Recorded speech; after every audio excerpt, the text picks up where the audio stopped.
Audio Jungle.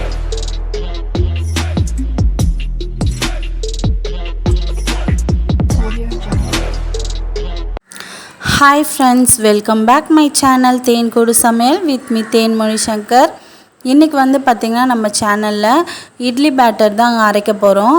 இது இட்லிக்கு மட்டும் இல்லாமல் தோசை, பனியாரம், ஊத்தாப்பமும் செய்ய போகிறோம்.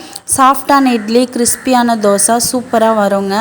அதுக்கு எப்படி மாவு அரைக்கலான்ட்டு நம்ம பார்க்கலாம். இப்போ பார்த்திங்கன்னா நான் இட்லி அரிசி தான் எடுக்கிறேன். இது வந்து பார்த்திங்கன்னா நான் கிரைண்டரில் அரைக்க போகிறேன். ஸோ அதனால் நான் 4 கப்பு அரிசி வந்து எடுக்கிறேன். இந்த டம்ளரில் எடுக்கிறேன். நீங்கள் மிக்சியில் அரைக்கிறதா இருந்தால் 3 டம்ளர் எடுத்துக்கோங்க. 3 டம்ளருக்கு 1 டம்ளர் உளுந்து எடுத்திங்கன்னா மிக்சிக்கு வந்து கரெக்டாக இருக்கும். கிரைண்டரில் அரைக்கிறதுனால நான் வந்து 4 கப்பு வந்து எடுக்கிறேன் அரிசி. இப்போது அரிசியும் உளுந்தும் வந்து நான் ஒன்றா தான் ஊற வைக்க போகிறேன். தனித்தனியாக வந்து ஊற வைக்கல. இது வந்து பார்த்திங்கன்னா மாவும் நிறைய ஆகும். இட்லி, தோசை எல்லாத்துக்குமே வந்து இது கம்ஃபர்டபுளாக இருக்கும். இந்த மாவு 1 டம்ளர் வந்து உளுந்து எடுக்கிறேன். மிக்சியில் அரைக்கிறதா இருந்தால் நீங்கள் 3 டம்ளர் அரிசியும் 1 டம்ளர் உளுந்தும் எடுத்துக்கோங்க. இதை நல்லா மிக்ஸ் பண்ணி விட்டுட்டு 2 ஸ்பூன் அளவுக்கு நான் வெந்தயம் வந்து சேர்க்குறேன். வெந்தயம் பார்த்திங்கன்னா நல்ல சாஃப்ட்னஸ் வந்து கொடுக்கும் இட்லிக்கு, அண்ட் கிறிஸ்பினஸ் வந்து தோசாக்கும் கொடுக்கும். இப்போ இதை வந்து நல்லா 2 டைம்ஸ் வந்து வாஷ் பண்ணிவிட்டு 4 to 6 hours வந்து நல்லா ஊற வச்சுக்கலாம். இப்போ ஊறிடுச்சு. இப்போ வந்து நம்ம கிரைண்டரில் வந்து ஆட்டிக்கலாம். நான் வந்து பார்த்திங்கன்னா ப்ரெஸ்டீஜ் கிரைண்டர் தான். இந்த கிரைண்டர் பார்த்திங்கன்னா இப்போ ரீசெண்டாக தான் வாங்கினோம். இது வந்து அப்படியே நம்ம ஃப்ளிப் பண்ணி நம்ம மாவை வந்து கொட்டிக்கலாம். நம்ம கையிலலாம் ஆகாது. ரொம்ப வந்து அந்த கிரைண்டர் மாதிரி மேலே தெரிக்காது, நம்ம கையெலாம் ஆகாது. ஈஸியாக வந்து இதை கையே படாமல் கூட நம்ம மாவை வந்து ஆட்டி எடுத்துக்கலாம். இப்போ பார்த்திங்கன்னா மாவு நல்லா கொரப்பாக தான் நான் எடுக்கிறேன். ரொம்ப ஃபைன் பேஸ்ட்டாக எடுக்கலை, நல்லா கெட்டியாக தான் ஆட்டியிருக்கேன். ரொம்ப தண்ணி இல்லாமல். இங்கே பார்த்திங்கன்னா தெரியும், மாவு வந்து ஃபுல்லாக வந்துடும். நம்ம கை வச்சும் எடுத்துக்கலாம், இல்லாட்டி அந்த கரண்டி கொடுத்துருப்பாங்க. ஸோ அதிலே வந்து நம்ம தள்ளிக்கலாம். மாவுலாம் ரொம்ப கையிலலாம் நமக்கு படாது. இப்போ கொஞ்சமாக கல்லுப்பு வந்து சேர்த்துட்டு மாவை நல்லா கையில் மிக்ஸ் பண்ணி விடுறேன். கரண்டியில் மிக்ஸ் பண்ணாதீங்க, கையில் தான் மிக்ஸ் பண்ணணும். கையில் மிக்ஸ் பண்ணி விட்டுட்டு 6 to 8 hours வந்து அதை அப்படியே ரெஸ்ட்டில் விட்டுருங்க. நைட்டு வந்து விட்டுட்டு காலையில் வந்து நம்ம செய்யணும். இப்போ இட்லி செய்கிறதுக்கு பார்த்திங்கன்னா தேவையான அளவு மாவு எடுத்துட்டேன். அது கூடவே உப்பும் நான் சேர்த்துக்கிட்டேன். இதுக்கு வந்து பார்த்திங்கன்னா சோடா உப்பு எதுவுமே சேர்க்க தேவையில்லை. நல்லாவே இட்லி வந்து நல்லா சாஃப்டாகவே வரும். தண்ணியும் ஊற்ற வேணாம். பாருங்கள், இந்த அளவுக்கு கெட்டியாக இருக்கணும். அப்போ இட்லி வந்து நல்லா சாஃப்டாக வரும் நமக்கு. நான் வந்து எண்ணெய் தடவி தாங்க செய்கிறேன். நீங்கள் துணியில் செஞ்சிங்கன்னா இன்னும் நல்லாவே இருக்கும். எண்ணெய் தடவினாலுமே அந்த ப்ளஃபினஸ் வந்து வரும். இட்லி நல்லா உப்பி வரும். எவ்வளோ கெட்டியாக இருக்குது பாருங்கள் மாவு. இந்த மாதிரி இருக்கணும். தண்ணி ஊற்றாமல் நம்ம இது பண்ணோம். இப்போ மூடி வச்சிடலாம். இப்போ பார்த்திங்கன்னா இட்லி வந்து வெந்துருச்சு. எவ்வளோ சாஃப்டாக இருக்குதுன்னு பாருங்கள், தெரியும் உங்களுக்கே. இது பார்த்திங்கன்னா தெரியும். இப்போ அடுத்ததாக வந்து தோசை வந்து செஞ்சுக்கலாம்.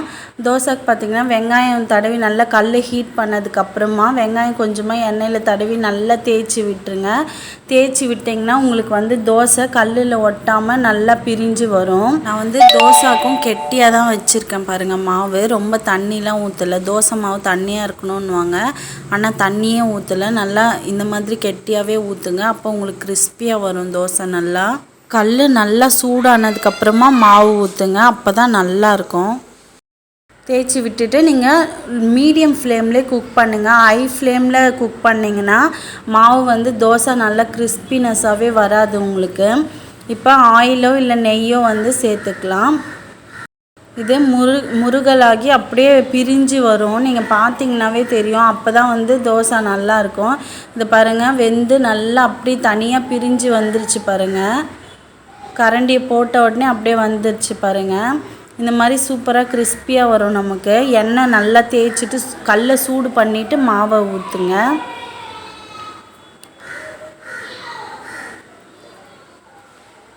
இப்போ ஊத்தாப்பம் வந்து ஊற்றிக்கலாம். சேம் ப்ரொசீஜர் தான். நல்லா வெங்காயம் தேய்ச்சி விட்டுருங்க. மாவு வந்து நல்லா கெட்டியாக இருக்கணும். கெட்டியாக இருக்கணும். 2 கரண்டி மாவு ஊற்றிட்டு அப்படியே லைட்டாக ப்ரெஸ் பண்ணி விடுங்க, ரொம்ப தேய்க்க வேண்டாம். இப்போ பார்த்தீங்கன்னா மாவில் ஊற்றின உடனே ஹோல்ஸ் வருது பாருங்கள். இப்படி இருந்தால் தான் மாவு வந்து கரெக்டாக புளிச்சிருக்குன்னு அர்த்தம். இந்த மாதிரி இருந்தால் தான் நம்மளுக்கு இட்லியோ தோசையோ எதுவுமே ஊற்ற நல்லா கரெக்டாக வரும். இப்போ மேலாக்கா வந்து ஆனியன் வந்து தூவிக்கலாம். நல்லா பொடியாக கட் பண்ண ஆனியனை தூவிக்கலாம். அடுத்ததாக கிரேட் பண்ணி வச்சுருக்க கேரட் வந்து தூவிக்கிறேன். நீங்கள் பச்சை மிளகா, கொரியண்டர் லீவ்ஸ் வேணும்னா நீங்கள் சேர்த்துக்கலாம், கறிவேப்பிலலாம் கூட. இப்போ நான் நெய் வந்து கொஞ்சம் ஆட் பண்ணிக்கிறேன். இப்போ ஒரு பக்கம் வெந்த உடனே நம்ம வந்து மறுபக்கம் வந்து திருப்பி போட்டுடலாம்.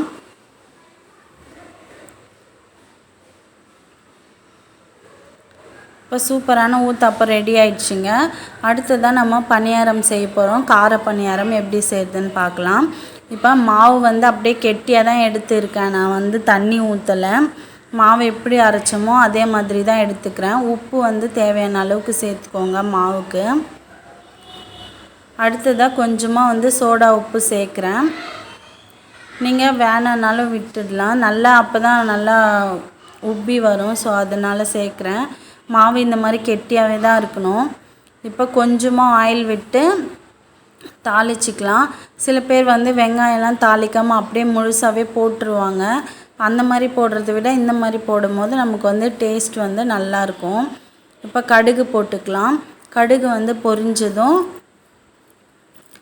ஜீரா வந்து 1 ஸ்பூன் ஆட் பண்ணிக்கிறேன்.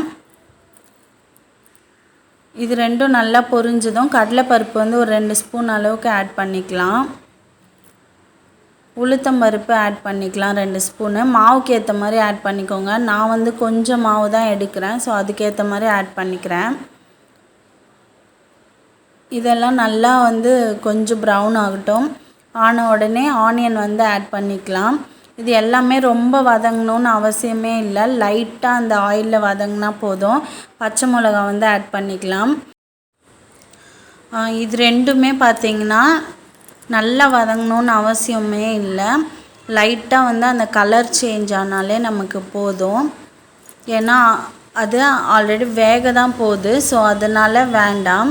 இப்போ தேவையான அளவுக்கு உப்பு சேர்த்துக்கோங்க. ஆல்ரெடி மாவில் பார்த்திங்கன்னா நம்ம உப்பு சேர்த்துருக்கோம். அதனால் பார்த்து சேர்த்துக்கோங்க. இப்போ ஸ்லைட்லி கலர் வந்து சேஞ்ச் ஆகிடுச்சு. இப்போ வந்து சாப் பண்ணி வச்சுருக்க கொரியண்டர் லீவ்ஸ் வந்து சேர்த்துக்கலாம். நீங்கள் கருவேப்பிலை வேணுனாலும் சேர்த்துக்கலாம். நான் வந்து பச்சை மிளகா ஆட் பண்ணியிருக்கேன். நீங்கள் வந்து காஞ்ச மிளகா வேணுன்றவங்க கூட ஆட் பண்ணிக்கலாம். இப்போ இந்த அளவுக்கு வதங்கினதும் ஸ்டவ் வந்து ஆஃப் பண்ணிடலாம். இதுக்கு மேலே வதக்க வேண்டாம். இப்போ இதை மாவில் கொட்டி நல்லா மிக்ஸ் பண்ணி விட்டுக்கலாம். மாவில் தண்ணி விட்டிங்கன்னா உங்களுக்கு பணியாரம் நல்லா வராது. ஸோ அதனால் தண்ணி வந்து விடாதீங்க. இப்போ பேன் வந்து பணியார கடாயை வந்து நான் க்ரீஸ் பண்ணிக்கிறேன். நெய் தான் விடுறேன். நீங்கள் ஆயில் இருந்தால் கூட க்ரீஸ் பண்ணிக்கலாம்.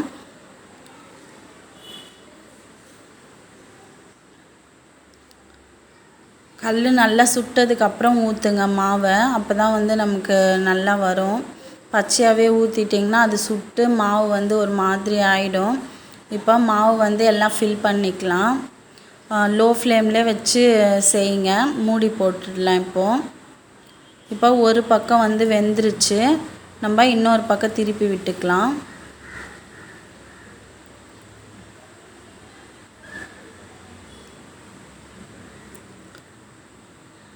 எல்லாத்தையும் வந்து நல்லா திருப்பி விட்டு திரும்ப மூடி போட்டு ஒரு 2 மினிட்ஸ் குக் பண்ணுங்கள். இப்போ பார்த்திங்கன்னா எல்லாமே நல்லா வெந்துருச்சு. பணியாரம் வந்து நமக்கு ரெடி ஆயிடுச்சு. இப்போ சட்னி சாம்பாரோட இதை வந்து சர்வ் பண்ணிடலாம். இந்த வீடியோ உங்களுக்கு யூஸ்ஃபுல்லாக இருக்கும்னு நினைக்கிறேன். லைக் பண்ணுங்கள், ஷேர் பண்ணுங்கள், தேன் கூடு சப்ஸ்கிரைப் பண்ணிவிடுங்க.